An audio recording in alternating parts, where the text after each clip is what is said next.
साथीहरु यो भिडियो पुरैसम्म हेर्नुस् के भन्छ यो एमालेको झोलेले।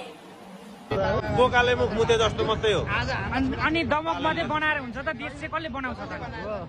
देश चाहिँ कसले बनाउँछ? अस्ति त्यत्रो जेएनजी आन्दोलनमा त्यत्रो मान्छे मारेको थियो कसले जिम्मेवारी लिने? को जिम्मेवारी लिने?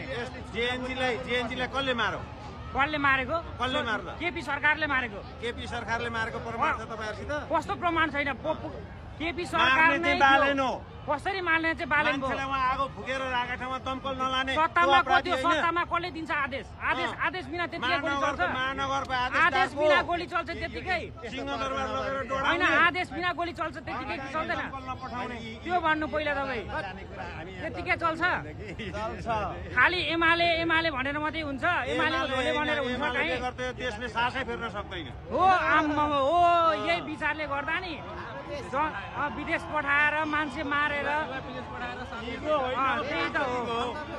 हाम्रा भाइ छोरा यिनीहरूले नै बुझ्नुपर्छ। यिनीहरूले बुझेनन् भने के अब यहाँ कहाँ रहन्छ यो देश? केपी बा चाहिँ पुरै के भगवान हुन् कि के हो त नि? ल यसको प्रोफाइल चाहिँ मैले यहाँ राखिदिएको छु साथीहरु।